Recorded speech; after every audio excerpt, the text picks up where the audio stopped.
বিরাট কালো সাদা পাথরের টানা বারান্দায় কারুকার্যময় দোলনায় অল্প দুলছিল নিবেদিতা। আস্তে আস্তে কেমন যেন ঢঙিদের মতো দোল এই দোলনা খালা।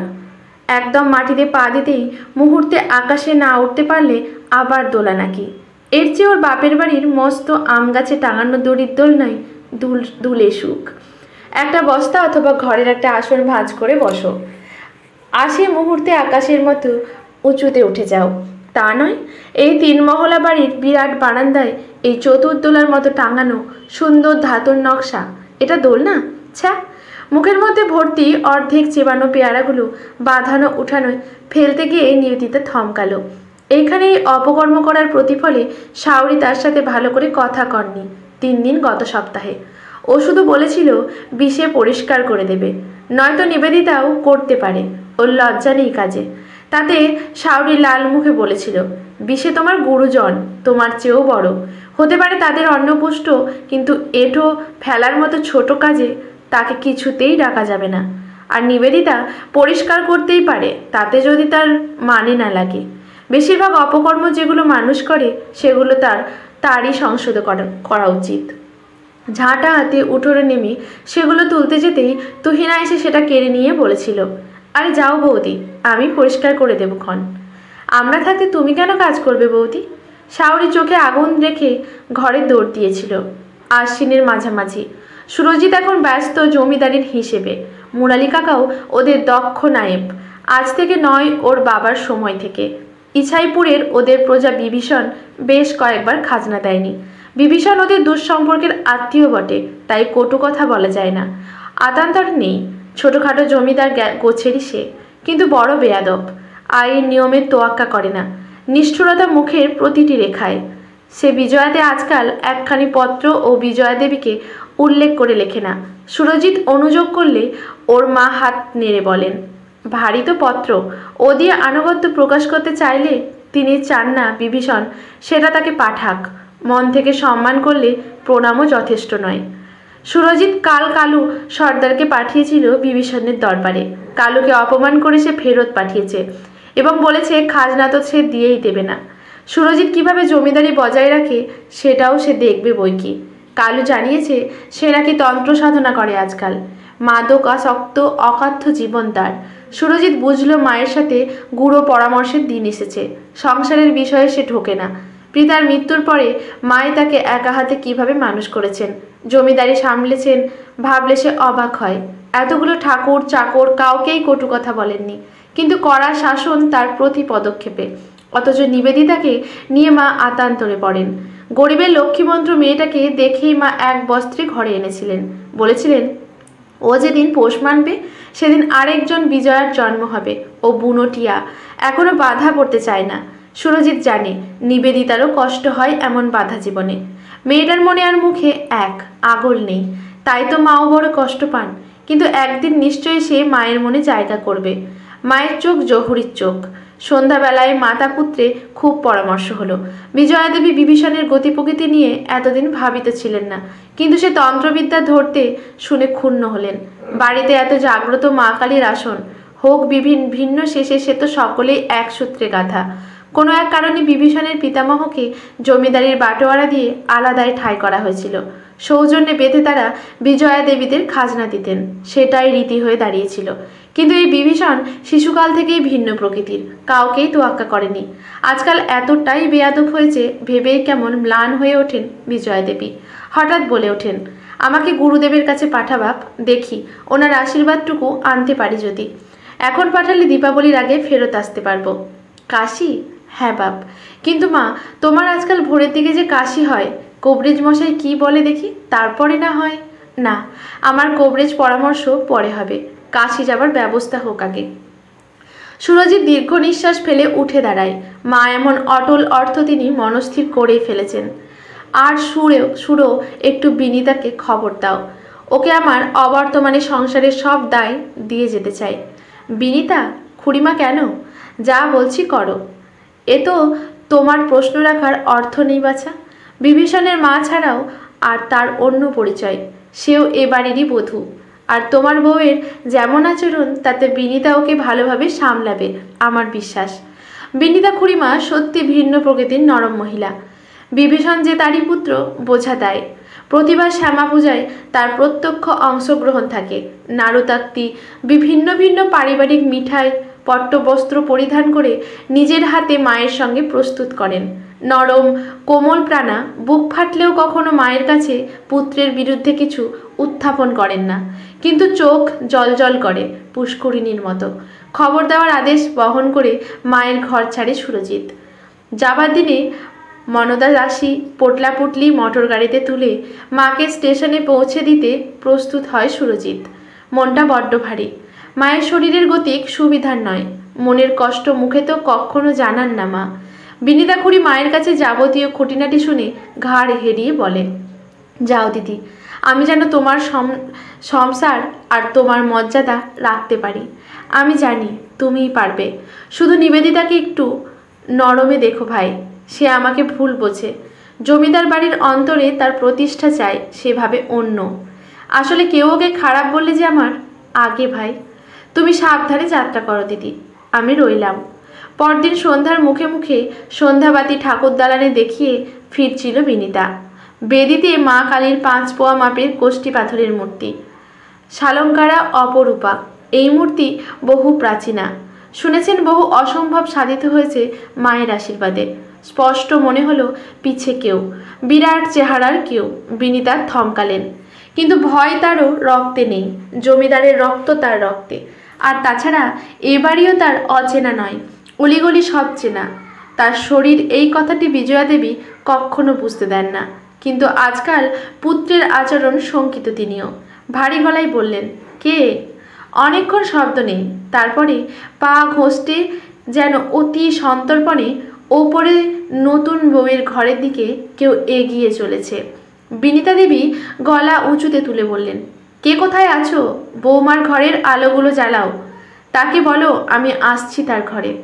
বলা মাত্র শব্দ থেমে গেল, অথবা যেন উল্টো মুখে শব্দ। বিনিতা দেবীর ভয় করতে লাগলো। যে বিশ্বাস, যে ভরসায় তিনি আজ অভিষিক্তা, পারবেন তো রক্ষা করতে? একটা মোটা থামের আড়ালে লুকিয়ে দেখতে লাগলেন আগন্তুককে। কালো চাদরে অগোছালো ঢাকা শরীর, উঁচু কাঁধ, কিন্তু চিনতে ভুল হলো না। তার আশঙ্কা তবে ঠিক। গলায় নিম্নমুখী স্বর রেখে ডাকলেন বিভীষণ। ছায়ামূর্তি থমকে দাঁড়িয়ে অগ্রগামী হতেই আবার বললেন, আমার আদেশ, এখনই দাঁড়াও। কার সর্বনাশের অভিপ্রায়ে এখানে আজ? কে শত্রু তোমার? এরা তোমার আপনজন।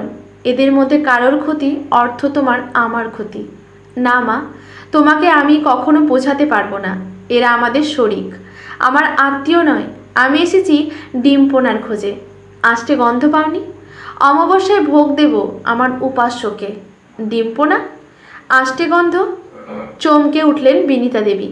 দিদি নিশ্চিত জানেন না এ সত্য। একবার বৌমার ঘরে যেতেই হবে।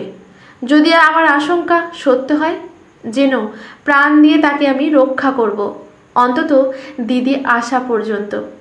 চলি মা, যুদ্ধে সবটাই বলি দিতে হয়, অংশ বাদ দেওয়া যায় না।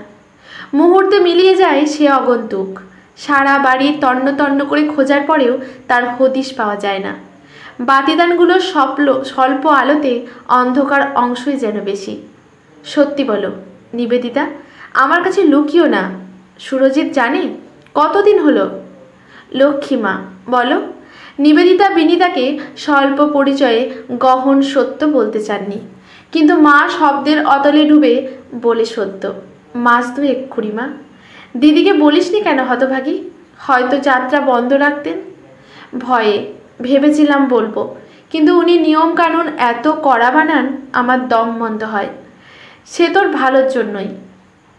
সুরজিৎ আসলে খুড়িমার মুখে সত্য জেনে খুশি হয়। আবার আশ্চর্য, তুমি কেমন করে জানলে? নিবেদিতা, কই আমাকেও তো। বিনিতা কথা পাল্টিয়ে বলেন, আমাদের আরও সাবধানে থাকতেই হবে। কাল পুরোহিত মশাইকে একবার দেখো। উনি যদি একটিবার রক্ষা কবচ বানাতে পারেন, মা ওর তার সন্তানের জন্য দরকার। কিন্তু বিভীষণের আগমনের খবর গোপনই রাখেন। কী যে জ্বালা অন্তরে, সে হতভাগা যদি বুঝতো।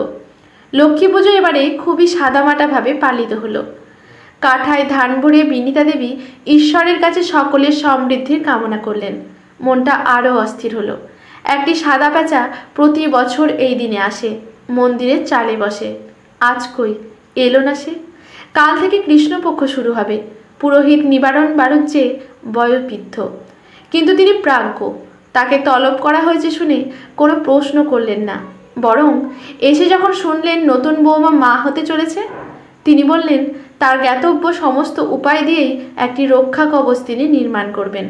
সেটি বৌমার কোমরে যে বাঁধবে সে স্নান করে এক নিঃশ্বাসে বাঁধবে। পরদিন তিনি কবচ নির্মাণ করবেন বলে বিদায় নিলেন। কিন্তু আজকাল প্রতিদিন সন্ধ্যা হলেই বিনিতা যেন স্বতন্ত্র থাকেন। কোনো আনামুখ কালো বেড়াল উঠোনের মাঝে বসে জল জলে চোখ করে বসে থাকে, যেন খাবারের প্রত্যাশা। যদিও কখনো তাকে সকালে পাওয়া যায় না। এর মধ্যেই আসন্ন শ্যামা পূজার প্রস্তুতি অল্প করে করতে লাগলেন বিনিতা। দিদির অবর্তমানে মায়ের যেন অযত্ন না হয়। কবচ বিনিতা নিজেই পড়ালেন নিবেদিতাকে, নিষ্ঠা ভরে নিয়ম মেনে। গর্ভস্থ ভ্রূণের যেন কোনো ক্ষতি না হয় ঈশ্বর, কিন্তু উৎকণ্ঠা কমে না। বৌমা আজকাল অনুভব করে কেউ যেন অলক্ষ্যে ঘরের মেঝেতে তেল ঢেলে রাখে, কেউ যেন চায় সে পড়ে যাক। বিনিতার আশঙ্কা দিদি ফেরার আগেই কিছু অমঙ্গল হয় বুঝি। দিদিকে একটা তার করা দরকার। তিনি তো কই খবর দিলেন না। সুরজিত বলেছে সে তার করেছে, তারও কোনো উত্তর নেই। চতুর্দশী সমাগত হলে বিনিতা আরও শঙ্কিত হয়ে ওঠেন। তার পুত্র আজও যে প্রায় আসে সেটি তিনি অনুভব করেন, কিন্তু ধরতে পারেন না সে গর্হিত অপরাধ সে করতে চায়। তার আভাস মাত্রই বিনিতা শঙ্কিত হয়ে কুঁকড়ে যান। দাসী তুহিনা আর হারার মাকে পালা করে দিনরাত্রি নিবেদিতার ঘরে পাহারায় বসানো হলো। চতুর্দশীর দিন ভোরেই বিছানা থেকে মেঝেতে পা দিতেই ছোট্ট আর্তনাদ করে উঠল নিবেদিতা। মেঝেতে কি যেন ধাতব জিনিসের আঘাতে তার পা কেটেছে। হারার মা ছুটে এসে ভয়ে সাদা হয়ে গেল। কবচটা মেঝেতে পড়ে, তার ওপরে কয়েক ফোঁটা নিবেদিতার রক্ত। বিনিতার যা বোঝা হয়ে গেছে। তিনি একটি বর্ণ আর উচ্চারণ করলেন না। আকাশেরও মুখ কেমন থমথমে। বৃষ্টি হবে নাকি? ভয়ে দিদির কথাই ভাবতে লাগলেন। আজ ভয়ঙ্কর কিছু হবে। কবচ কাজে আসবে না সে আভাস তো পেয়েছেন। সব কিছু ঠিক রাখতে পারবেন তো? কিন্তু সবাইকে অবাক করে সেদিন সন্ধ্যায় বিজয়া দেবী ফিরে এলেন একাই। বিনিতা হাঁপ ছেড়ে বাঁচলেন। দায়ভার নামলো যে খানিকটা। যদিও বিজয়া দেবী ফিরে সামান্য কুশল বিনিময় করে নিজের ঘরে গিয়ে দৌড় দিলেন। মানদা কোথায় জানতে চাইলে বললেন তিনি পুজোর জন্য এসেছেন, আবার ফিরে যাবেন। তাই মানদা কাশিতেই রয়ে গেছে। নিবেদিতাকে নিয়ে ঘরে ঢুকতেই বাধা পেলেন বিনিতা দেবী। দিদির আদেশ এখন যেন কেউ তার ঘরে না আসে, আর তিনি রাতে কিছু খাবেন না। আরেকটি বাক্যও শুনলেন বিনিতা। ভালো করে উদ্ধার করতে পারলেন না। দিদি পথশ্রমে ক্লান্ত, বিশ্রাম নিক। মাঝরাতে ভয়ানক ঝড় উঠল। একটি বাতিও জ্বলছে না, নিভে গেছে। বিনিতা জাগ্রত ঘরে যাবেন নাকি হাতড়ে হাতড়ে দিদির ঘরে? রাত এখন কটা হবে? লম্বা বারান্দা পার হয়ে দিদির ঘর, কিন্তু ভিতরে কারা যেন কথা বলছে। হি হি হি করে একজন পুরুষ আর থমথমে গলায় নারী। বিনিতা অবাক হয়ে গেলেন। এত রাতে কে দিদির ঘরে? পরক্ষণে শুনলেন নারী কণ্ঠ বলছে, এত বাধা অতিক্রম করে এসেছি। আমার পরিবারের এক চুল ক্ষতি করার সাধ্য তোর নেই শয়তান। অনেক সুযোগ দিয়েছি তোকে, কিন্তু তোকে আর ছাড় দেওয়া যায় না। পুরুষ কণ্ঠ অট্টহাস্য করতে লাগলেন। ঝড়ের গতি কি ঘরে? ভয়ানক ঝড় যেন ঘরে। দুটো প্রবল শক্তি যেন ঘরে আছড়ে পড়ছে। ঘর যেন বেরিয়ে আসছে। বিনিতা সরে এলেন। হঠাৎ চিৎকার করে উঠল পুরুষ কণ্ঠ। আছড়ে পড়ল বাঁধানো চাতালে। বিরাট কিছু পতনের শব্দে তড়িঘড়ি সকলে আলো জ্বালিয়ে উঠোনে এসে দেখে চিত হয়ে উঠোনের মাঝে পড়ে আছে বিভীষণ। চোখ দুটো খোলা, রক্তে ভেসে যাচ্ছে চাতাল। বিনিতা দেবী ডুকরে কেঁদে উঠলেন। পাপেরও মাও তো মা, কি এ কাজ করলেন? বিজয়া দেবী একাই? ভোর হয়ে আসছে। দিদির ঘরে দরজা ভেতর থেকে বন্ধ। দ্বার ভেঙে দেখা গেল ঘরে কেউ নেই। বিনিতা দেবী ভয়ানক অবাক হলেন। নিয়ম অনুসারে পুজো পণ্ড হলো। দাহকার্য মিটতে মিটতে দুপুরেই একজন ভদ্রলোক এলেন কাশি থেকে। সুরজিৎ যেন এখনই কাশি যাত্রা করে সপরিবারে। ঘটনা সে গিয়েই শুনবে। বিনিতা দেবীকেও নিয়ে যাবার আদেশ আছে। কাশি যেতে বেশিক্ষণ সময় লাগলো না। সুরজিৎ প্রথমেই গুরুদেবের সাথে দেখা করতে গেলে তিনি জানালেন, কাশিতে এসেই বিজয়া দেবীর বুকের ব্যথা বাড়ে। লক্ষ্মী পুজোর দিন তিনি বিদায় নেন। কিন্তু খবর দিতে দেরি হবে ভেবে গুরুদেব তার শরীরটি এখনো সংরক্ষিত রেখেছেন। বিজয়া দেবীরও অন্তিম ইচ্ছে ছিল সেটা। পুত্রের হাতের আগুন চাই তার।